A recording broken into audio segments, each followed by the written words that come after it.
ఓం శ్రీ గురుభ్యో నమః. ఈరోజు మన వీడియోలో తృతీయ భావంలో పంచమాధిపతి ఉంటే ఏం జరుగుతుంది? పంచమ భావం అనగానే జ్యోతిష్య శాస్త్రంలో అదొక అత్యంత పవిత్రమైన కోణస్థానం, త్రికోణ స్థానం అని కూడా అంటారు. దీని సాక్షాత్తు మన పూర్వపుణ్య స్థానం అంటారు. అంటే గత జన్మలో మనం ఎలాంటి మంచి పనులు చేశాము, ఇతరులకు ఎంత సహాయం చేశాము అనే దానికి ప్రతిఫలమే ఈ యొక్క 5వ ఇల్లు. అందుకే ఏ లగ్నానికైనా సరే పంచమాధిపతి ఎల్లప్పుడూ అత్యంత శుభగ్రహంగానే పరిగణించబడతాడు. ఒకవేళ స్థానాధిపతి నైసర్గిక పాపగ్రహం అయినా సరే, అంటే శని, కుజుడు, సూర్యుడు లాంటివి అయినా సరే, పంచమాధిపతిగా తన చెడు స్వభావాన్ని వదిలేసి ఆ జాతకుడికి అత్యంత శుభ ఫలితాలను ఇస్తాడు. మరి అటువంటి విశేషమైన పూర్వపుణ్యాధిపతి వెళ్ళి మన పరక్రమం, ధైర్యము మరియు సోదర స్థానమైన తృతీయ భావంలో 3వ ఇంట్లో కూర్చుంటే ఫలితాలు ఎలా ఉంటాయి? ఒక శుభగ్రహము ఉపచయ స్థానంలో అంటే కాలక్రమేణా అభివృద్ధి చెందే స్థానం ఇది. ఇందులో కూర్చోవడం వల్ల ఆ జాతకుడి జీవితం ఎంత అద్భుతంగా మారుతుందో ఇప్పుడు మరింత డీటెయిల్గా విశ్లేషిద్దాం. ఈ గ్రహ కలయిక వల్ల జాతకుడి జీవితంలో ప్రధానంగా 4 అద్భుతమైన మార్పులు కనిపిస్తాయి. ఫర్ ఎగ్జాంపుల్ ఇక్కడ చూసుకుంటే మేషలగ్న జాతకులకు పంచమాధిపతి రవి అవుతాడు. రవి వచ్చేసి 3వ భావంలో కూర్చుంటే, అంటే ఏ లగ్నానికైనా సరే పంచమాధిపతి 3వ భావంలో కూర్చుంటే ఇతరుల పాపగ్రహాల దృష్టి లేకుండా, ఎటువంటి పాప వీక్షణ లేకుండా ఉన్నట్టయితే వారికి మొదటగా అమోఘమైన మేధాశక్తి మరియు వాక్చాతుర్యం ఉంటుంది. అంటే తృతీయ భావం అనగానే మనకు ప్రధానంగా మన కమ్యూనికేషన్, వ్యక్తీకరణ చేసే స్వభావం మరియు రాతకోతలు మరియు చేతి నైపుణ్యాలను సూచిస్తుంది.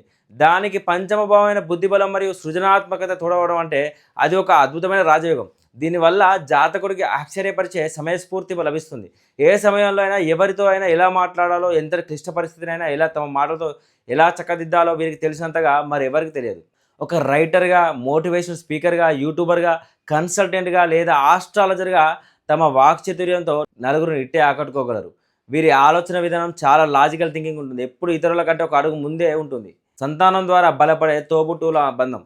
సో సాధారణంగా తృతీయ భావం మన కనిష్ట సోదరులు అంటే తమ్ముళ్ళు కానీ, చెల్లెలు కానీ సూచిస్తే, పంచమ భావం మన సంతానాన్ని సూచిస్తుంది. అంటే సంతానం అంటే పిల్లల్ని సూచిస్తుంది. ఈ 2 భావాల మధ్య ఏర్పడిన ఈ సంబంధం వల్ల జాతకుడి కుటుంబంలో ఒక అందమైన పరిణామం చోటు చేసుకుంటుంది. పెళ్ళిళ్ళు అయ్యాక వయసు పెరిగే కొద్దీ తోబుట్టువుల మధ్య ఎంతో కొంత దూరం పెరగడం సహజం. కానీ గ్రహస్థితి ఉన్నవారికి మాత్రం తమకు సంతానం కలిగిన తర్వాత సొంత తమ్ముళ్ళు లేదా చెల్లెల అనుబంధం మరింత బలపడుతుంది. తమ పిల్లల ద్వారా కుటుంబంలో ఆప్యాయతలు రెట్టింపవుతాయి. పైగా ఈ జాతకుడు తన తోబుట్టులతో కేవలం అన్న లేదా అక్కలాగా మాత్రమే కాకుండా ఒక గురువు లేదా మార్గదర్శిలాగా నిలబడి వారి భవిష్యత్తును తీర్చిదిద్దుతాడు. అదేవిధంగా హాబీలే వృత్తిగా మారడం. అంటే 5వ ఇల్లు మన హాబీలను, కళలను, మనం ఇష్టపడే విషయాలను సూచిస్తుంది. 3వ ఇల్లు మన స్కిల్స్ని, నైపుణ్యాలను మరియు మీడియాని సూచిస్తుంది. కాబట్టి వ్యక్తులు తాము ఏదైతే ఇష్టపడతారో, అంటే రాయడం కానీ, క్రియేటివ్ వర్క్స్ కానీ, లేదా మరేదైనా నైపుణ్యం, ఆ యొక్క నైపుణ్యాన్ని తన హాబీగా మార్చుకొని, తమ వృత్తిగా మార్చుకొని అందులో అద్భుతమైన విజయాలను సాధిస్తారు. తమకున్న టాలెంట్ బయట ప్రపంచానికి పరిచయం చేసి మంచి కీర్తి ప్రతిష్టలు సంపాదిస్తారు. ప్రతి ప్రయత్నానికి తోడయ్యే పూర్వజన్మ అదృష్టం. అంటే 3వ ఇల్లు అంటేనే స్వయం కృషి, ధైర్యం మరియు ప్రయత్నం. పంచమం అంటే అదృష్టం, పూర్వపుణ్యం. కాబట్టి వీరు జీవితంలో ఏ చిన్న ప్రయత్నం మొదలుపెట్టినా సరే వెనుకుండి నడిపించడానికి గత జన్మ సుకృతం అనేది అదృష్టం ఎప్పుడు తోడుగానే ఉంటుంది. మిగతా వారు ఒక పని చేయడానికి 100 సార్లు భయపడితే వీరు మాత్రం అపారమైన ధైర్యంతో చొరవ తీసుకొని ముందుకెళ్తారు. సో 3వ ఇల్లు అనేది ఉపచయ స్థానం కాబట్టి వయసు పెరిగే కొద్దీ కూడా వీరి పరాక్రమం, ఆర్థిక స్థితి మరియు పేరు ప్రఖ్యాతులు కూడా దినదిన అభివృద్ధి చెందుతూ ఉంటాయి. ఓవరాల్గా దీని గురించి చెప్పాలంటే తృతీయ భావంలో పంచమాధిపతి ఉండడం అంటే తమ అపారమైన తెలివితేటలను ఆయుధంగా మలుచుకొని తన పూర్వపుణ్య బలాన్ని తోడుగా చేసుకొని అద్భుతమైన కమ్యూనికేషన్ స్కిల్స్తో విజయాలు సాధిస్తూ తన కుటుంబానికి, ముఖ్యంగా తన సోదర వర్గానికి ఒక గొప్ప అండగా, మార్గదర్శిగా నిలబడడం అని జ్యోతిష శాస్త్రం చాలా స్పష్టంగా తెలియజేస్తుంది.